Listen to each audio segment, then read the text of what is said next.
Hey everyone, it's Kenji. I'm gonna make some big, fat spring asparagus, purple asparagus with some handmade aioli, or garlicky lemon mayonnaise, as the case is would be. All right, so I've got this beautiful spring asparagus coming in.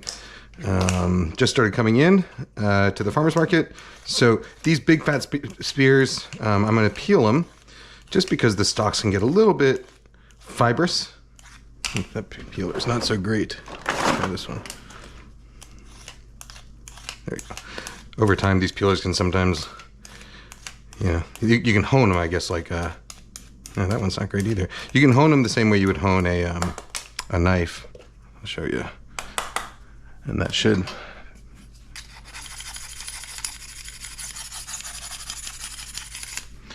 give them a little bit of extra life. Eventually, you have to replace them. They're cheap. All right, so I got this beautiful asparagus. I'm going to peel the stalks. I'm going to snap them with my fingers. There's not really any reason you have to snap them with your fingers. There's this, old rumor that if you bend the asparagus, it will snap naturally where it starts to get woody.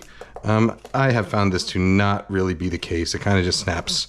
The same stalk of asparagus, depending on how you apply pressure to it, you can get it to snap anywhere along its length. So there's not really anything to me to indicate that it naturally just snaps where it's supposed to. That said, you can kind of feel where it does start to get woody and just snap it there yourself. But the whole idea of snapping asparagus is, kind of bunk. But speaking of snapping, I'm not going to make you watch me peel all this asparagus, so I will snap my fingers and show you when I'm done. It will be magically done when done. Mostly. So if you get smaller asparagus, by the way, younger, more tender or thinner varieties of asparagus, you don't have to peel them. And in fact, you don't really have to peel them if you don't want to. You can allow people at the table to experience the horrors of a slightly stringy asparagus peel if you'd like them to. But especially with these purple ones, I like peeling them because you get this beautiful contrast between the green and purple colors that actually get sort of amplified when the asparagus cooks. So I'll show you how we're going to do that. I can't remember if in the last time I talked about asparagus, I think it was for a braised asparagus video. I don't remember if I talked about how to choose asparagus, but for me, if my kids learn one thing from me, I want it to be that you should always take the smallest strawberries and the fattest asparagus. I personally find that the fatter asparagus tends to actually have a lot more flavor than the thinner one, a lot sweeter. Asparagus is also one of those things that, you can get it year round from Peru or Mexico sometimes. But the stuff you get locally, this is one of those vegetables that really, really benefits from proximity. Because there's sugars in there in that asparagus that will start to degrade into starches. I guess not degrade, but transform into starches over time. As soon as the asparagus is picked, so the asparagus doesn't stay as sweet.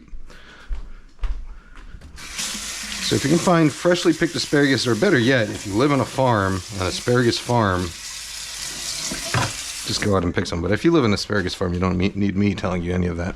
All right, so I've got some boiling water here. I'm going to salt it pretty aggressively. The only reason I'm salting it after bringing it to a boil is just so I can show you how much I'm salting it. It makes no difference whether you add the salt at the beginning or the end. But salt it pretty aggressively. You want it to taste quite salty, even saltier than what I would do for pasta. Pasta is going to sort of absorb a lot of salt. A vegetable is not really going to absorb salt. It's going to the liquid will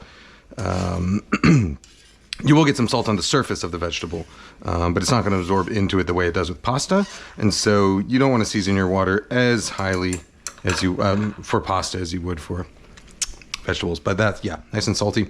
All right, and then I'm going to get a water bath ready. Water bath also not 100% necessary. You can get away with just running it under the sink, or even just spreading it out onto a sheet tray after cooking it. Will give you good results. But a water bath will just chill it down really fast. Then we can get to the eating faster.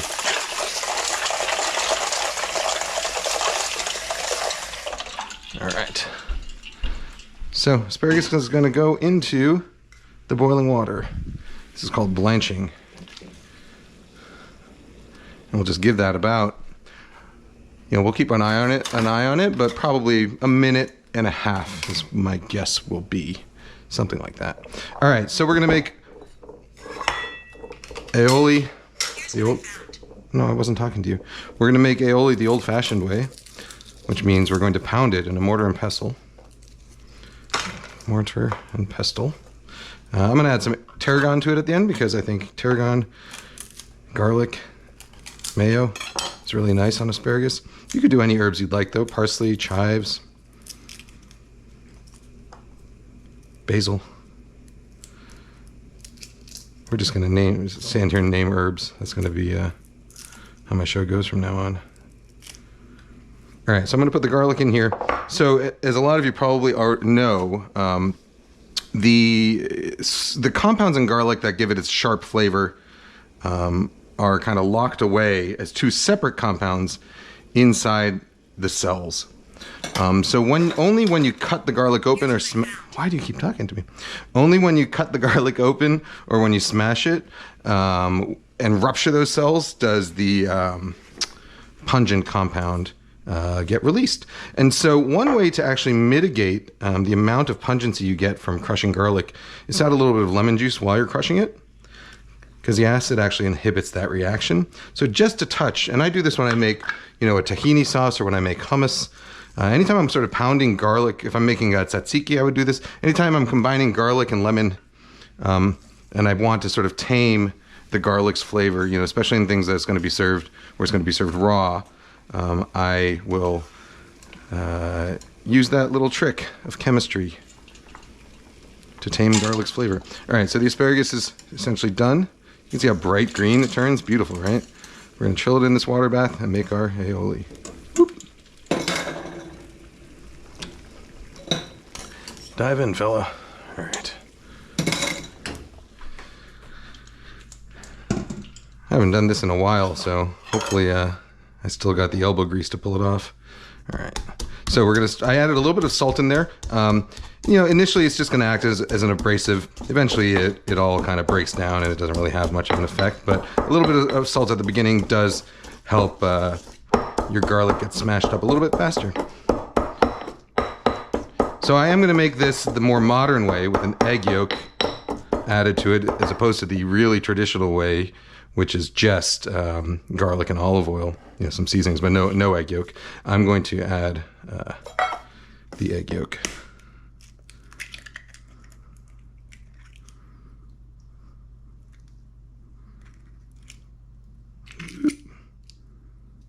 All right, in you go.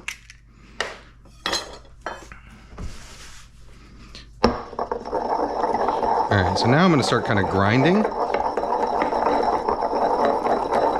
If you do have a brand new mortar and pestle, I always recommend a granite mortar and pestle, but if you have a brand new mortar and pestle, you are going to want to do something like grind some rice in here, rinse it out really well, because if your mortar and pestle is brand new, you might get some sort of dust and flaking, and that's going to discolor your anything you make in there, but especially something that's supposed to come out like an emulsion that comes out kind of pale, like this one hopefully will. You want to make sure you have a well-seasoned and well-cleaned mortar and pestle. All right, so that was just a bit of Dijon mustard because I like the flavor. Now we're going to slowly add our olive oil.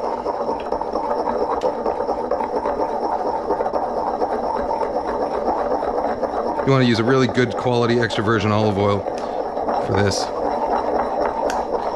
Of course, if you don't want to make aioli by hand, I will also link below to a recipe and a video for my 2-minute hand blender mayonnaise recipe, which will do really well in a thing like this. Oh, you know what I'm going to put in here? You know what would be delicious with that asparagus? I'm going to grab some anchovies. Anchovies, where are you? Everyone in my family loves anchovies, so nobody will complain if I stick them into dinner. Do you love anchovies? You can love whatever you'd like, but anchovies are a good thing to love if you're able to. Salty and delicious. So if I had had a little bit more forethought, I would have smashed these up at the beginning with the garlic, but I didn't. So I'm just going to do my best to smash them up now. Salted anchovies like this, you know, you can smash them essentially into a paste, and they really incorporate well into sauces and dips and dressings.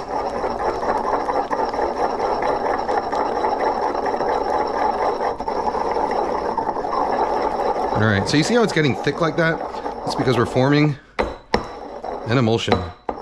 And one of the sort of basic, so an emulsion is when whenever you're mixing two things that chemically don't like to mix together. So as far as culinary terms go, it's almost always a oil, fat and water situation. So in this case, the olive oil is the fat, and the water element is coming from the egg yolk, which has some fat but is mostly water, and from the lemon juice.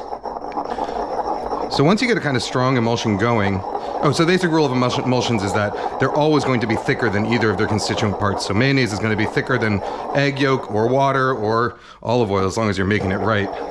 So you can see how nice and creamy this is getting. Once you have a good, pretty stable emulsion going, you can be a little bit riskier with your oil additions. The problem is if you add oil too fast all at once, you can break your emulsion.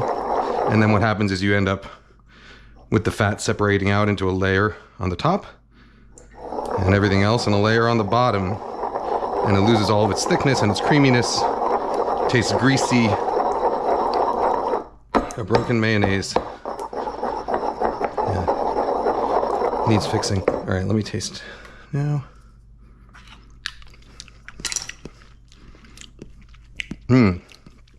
Black pepper. I think we can do a little more olive oil. It's still a little strong. As far as the garlic goes, I could take more olive oil. With the single egg yolk, so the egg yolk is pretty important in mayonnaise as far as emulsifying goes. It contains lecithin, which is a protein that sort of helps water molecules and fat molecules kind of play nice together. Although there's other stuff in here as well. There are physical emulsifiers, like in the garlic. There's the mucilage, which will thicken things up, add viscosity, and viscosity will also make it more difficult for make emulsions more stable. There's the smashed up anchovies. Yeah, that's great. All right, so final thing we're gonna do, let's get some of this tarragon. Give it a little rinse.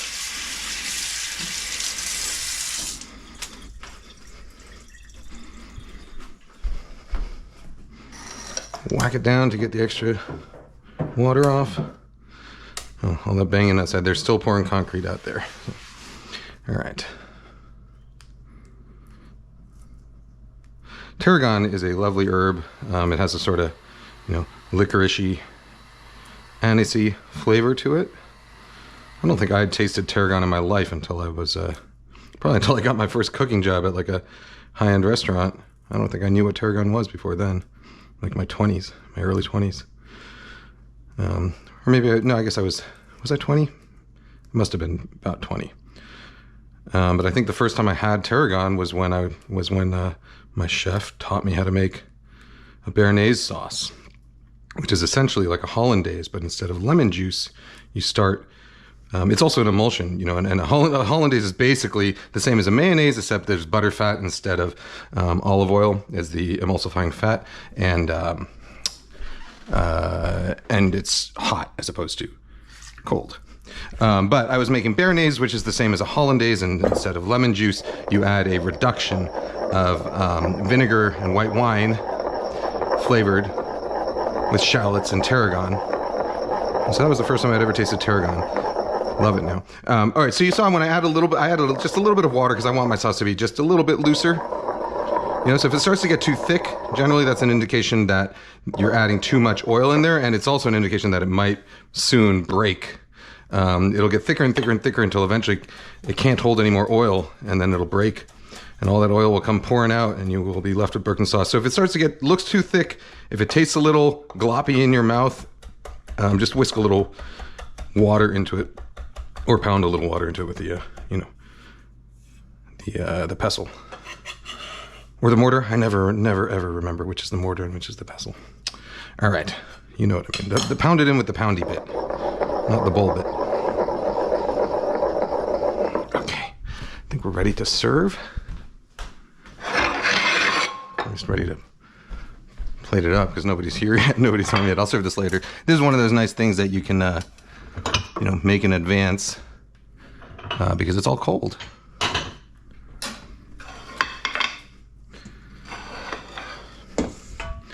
Let's get some paper towels.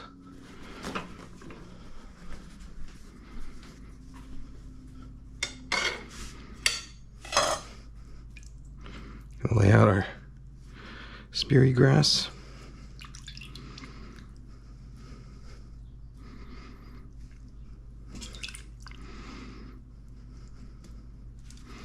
Get nice and dry. And then we'll arrange it on our plate.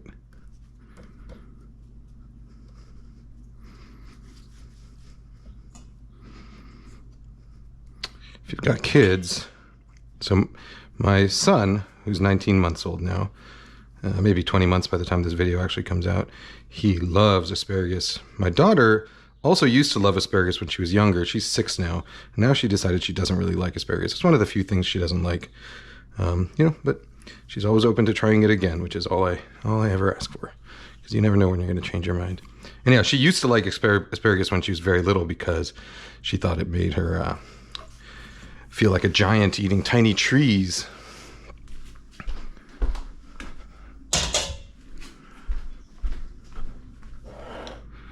Alrighty, let's spoon some of that delicious tarragon mayo, or aioli, into our serving bowl. I'll save the rest for later. This aioli will keep in the fridge for probably 4 or 5 days. It'll be safe to eat after that. It's just the flavor starts to change a little bit, especially the flavor from the garlic and the citrus is what ends up changing. All right, let's take this over, huh?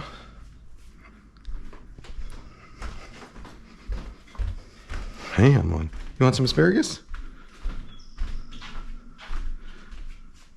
How does that look?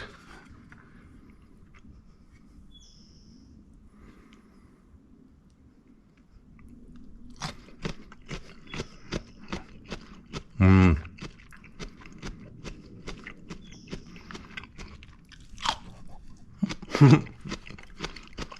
I think everyone's gonna like this.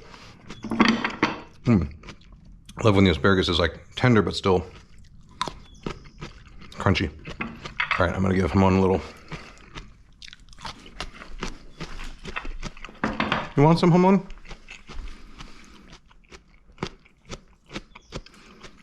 Good boy. All right, guys, gals, non-binary pals, this is asparagus with, I guess, anchovy and tarragon aioli. I will see you next time. Bye-bye.